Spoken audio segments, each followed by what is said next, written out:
Last lecture में हमने 36 प्रत्यास्थ डोरी और उसके एग्जाम्पल सॉल्व किए थे। अब हमारा नेक्स्ट टॉपिक है ऊर्ध्वाधर प्रत्यास्थ डोरी क्या होती है। हम इसका डेरिवेशन करेंगे और उसके बाद हमारी ये यूनिट कंप्लीट है। देखो क्या कह रहा है, एक एल प्राकृत लंबाई एवं लैम्बडा प्रत्यास्थ स्थिरांक की हल्की प्रत्यास्थ डोरी एक सिरे से लटकी हुई है तथा इसके दूसरे सिरे पर एम द्रव्यमान का एक कण बांधा गया है, तो कण की गति की विवेचना करना। देखो, एक एल प्राकृत लंबाई एवं लैम्बडा प्रत्यास्थ स्थिरांक की प्रत्यास्थ डोरी एक सिरे से लटकी हुई है। एक डोरी है और वो कैसे हल्की प्रत्यास्थ डोरी है जिसकी वास्तविक लंबाई तो एल है और प्रत्यास्थ गुणांक लैम्बडा है। वो डोरी एक सिरे से क्या है, लटकी हुई है और उस डोरी एक सिरे से तो लटकी हुई है डोरी और दूसरे सिरे पर उसका एक कण बांधा गया है और उस कण का जो द्रव्यमान है वो क्या है, m है। तो कण की गति क्या होगी, हमें ये डेरिवेशन ड्राइव करना है। यहाँ देखिए डायग्राम, बाकी तो थ्योरी से क्लियर हो गई। ठीक है, ये मेरी एक हल्की प्रत्यास्थ डोरी है। ओ क्या है, इसका स्थिर बिंदु है और ये डोरी इस सिरे से बंधी हुई है। इसकी वास्तविक लंबाई क्या दी हुई है, एल दी हुई है। जब इस पर m द्रव्यमान का एक कण जो इस पर, तो क्या आ गया mg, तो ये जो डोरी बिंदु किस पे पहुंच गया, b पर, तनाव के कारण, क्योंकि द्रव्यमान का कण बांधा गया है यहाँ पे। और जब इस रस्सी को आप खींचोगे तो तनाव उत्पन्न होगा, तो ये जो a से किस पे आ जाएगी, बिंदु b पर आ जाएगी। ठीक है, जहाँ टी नोट क्या है, तनाव है और a से b के बीच की दूरी b है। क्लियर है। अब अगर कण को बिंदु b से भी खींचकर c तक छोड़ दिया जाता है, ठीक है, B से खींचकर C तक छोड़ दिया गया, जहां पर यही m द्रव्यमान का कण है, m द्रव्यमान है और g के कण का गुरुत्वीय त्वरण है। ठीक है, तो उस केस में B और C के बीच की दूरी क्या, स्मॉल c है। ठीक है, जब रस्सी को आपने खींचा है तो उस पर एक तनाव उत्पन्न हुआ, तनाव क्या है, वो T है। ये बिंदु P किसी समय T पर कण की स्थिति को शो करता है जिसकी B से दूरी क्या है, x है। ठीक है, अब देखो थ्योरी से और होगा कम।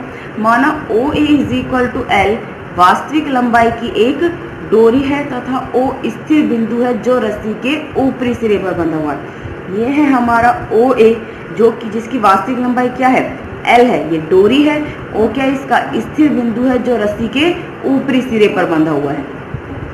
जब एक mg भार के कण को बिंदु A के निचले सिरे पर लटकाया जाता है तो माना कि संतुलन अवस्था में रस्सी का विस्तार क्या है, AB is equal to B। जब एक कण जिसका द्रव्यमान m है और गुरुत्वीय त्वरण क्या है, g है, तो जब कण एक mg भार के कण को बिंदु A के निचले हिस्से पर लटकाया जाता है तो हमने मान लिया कि उस रस्सी में जो विस्तार हुआ है वो विस्तार क्या है, बिंदु B तक है। तो AB is equal to B। जब तनाव क्या है उस स्थिति में T नोट है। क्लियर है। तब हुक्स के माना इस स्थिति में तनाव क्या है, T नोट है।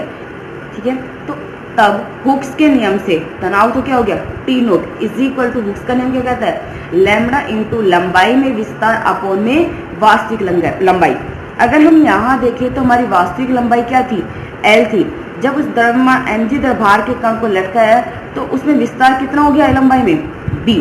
तो लंबाई में इतनी लंबाई L थी, विस्तार कितना हुआ है, B का, तो B अपॉन में L। लंबाई में विस्तार हुआ है B और वास्तविक लंबाई है L जो कि बराबर होगी mg की।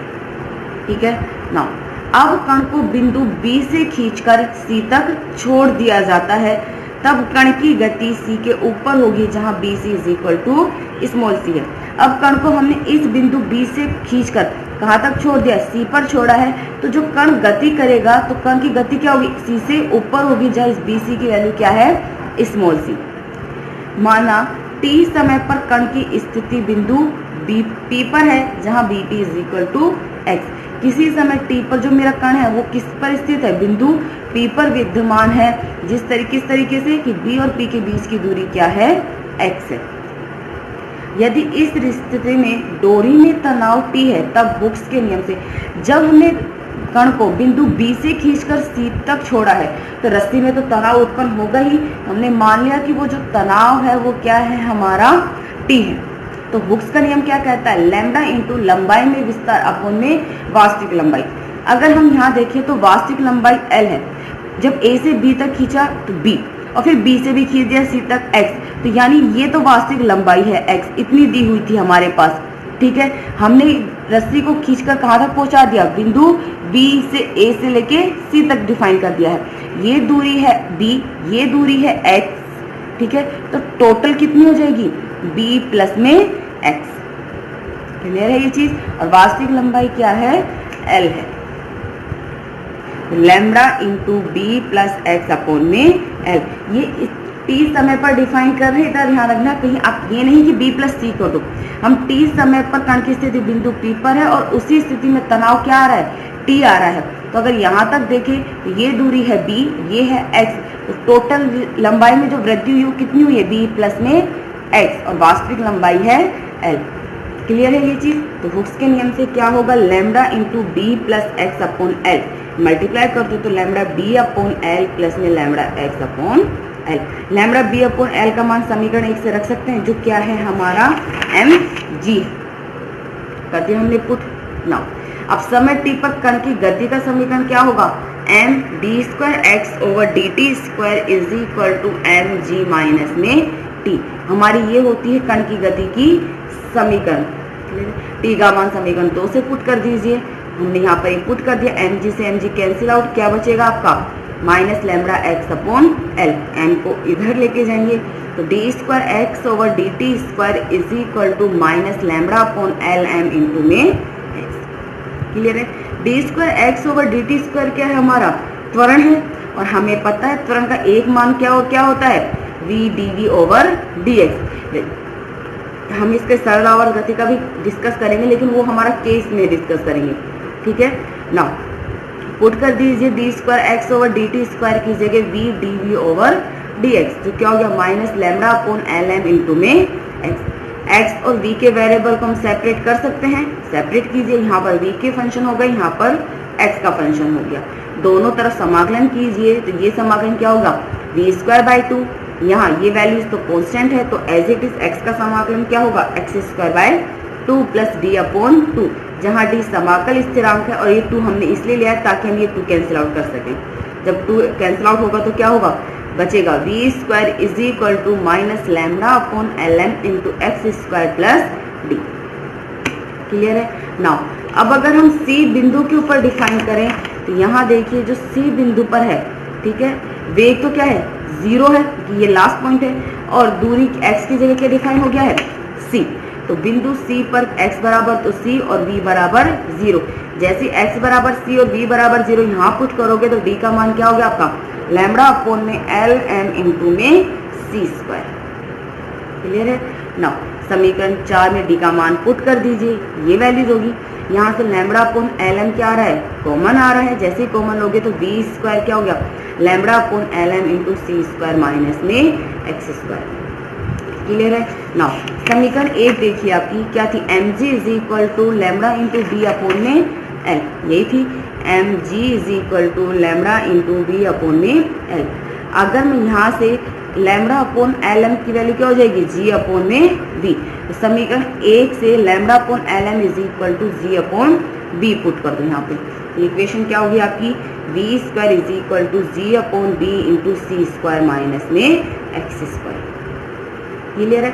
अब यहाँ आपके 2 केस डिफाइन होते हैं, ठीक है। देखो केस क्या है वो हम डिस्कस करेंगे।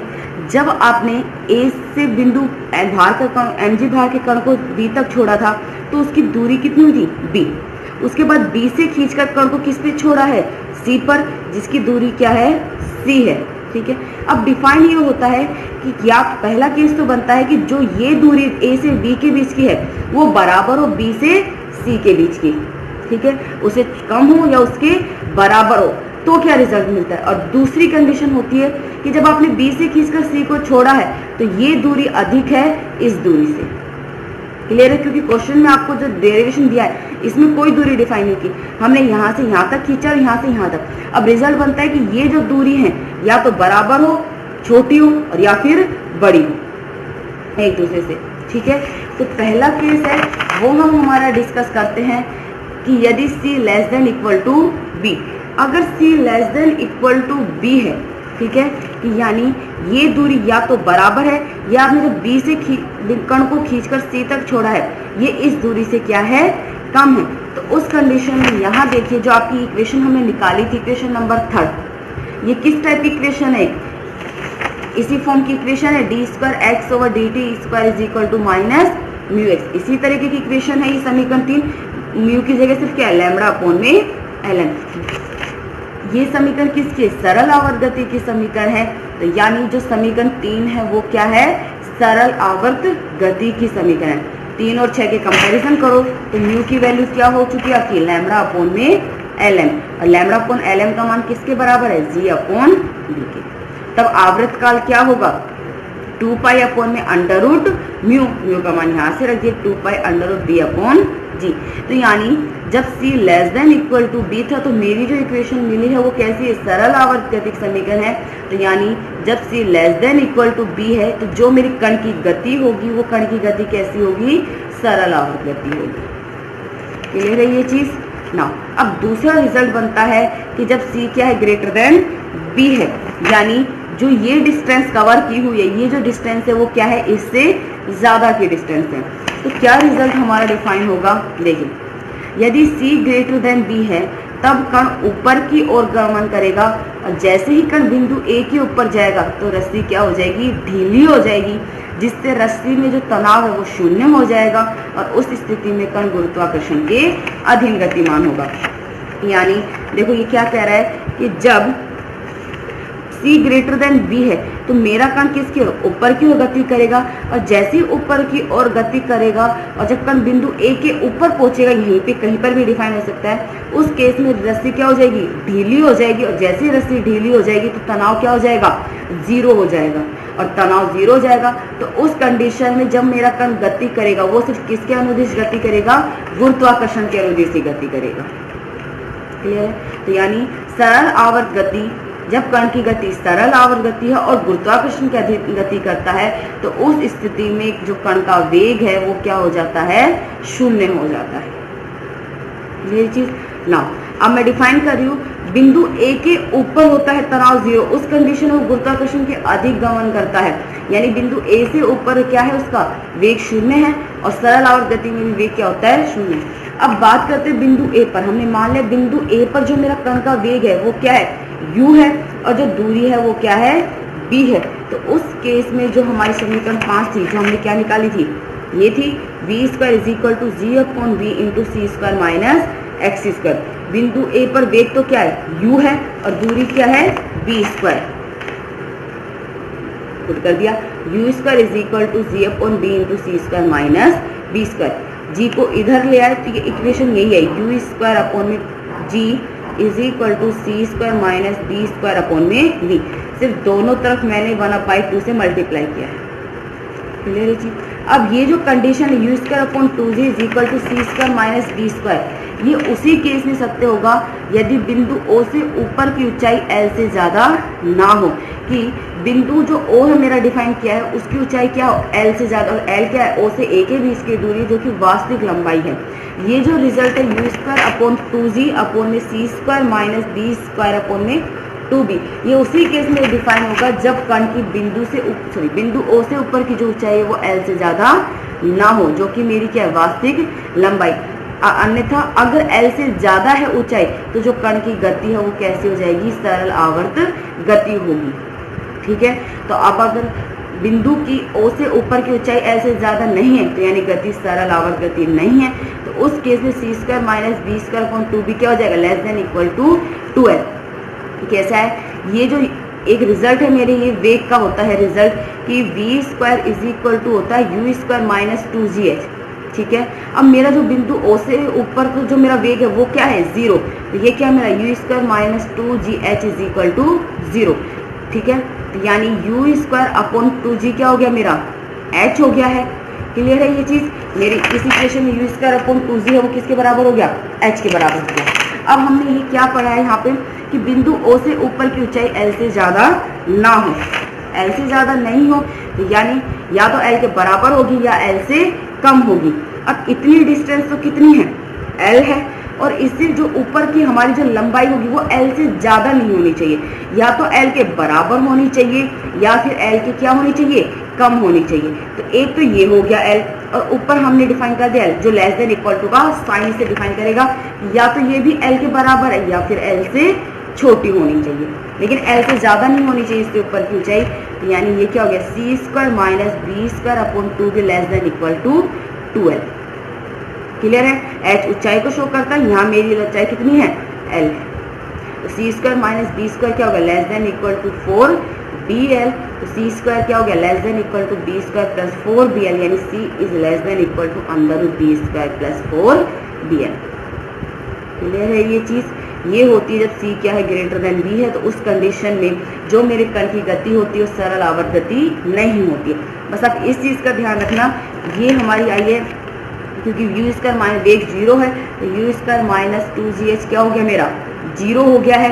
तो यानी जो मेरा यू स्क्वायर अपॉन 2g है वो किसके बराबर आ गया, एच की जो ऊंचाई को शो करेगा।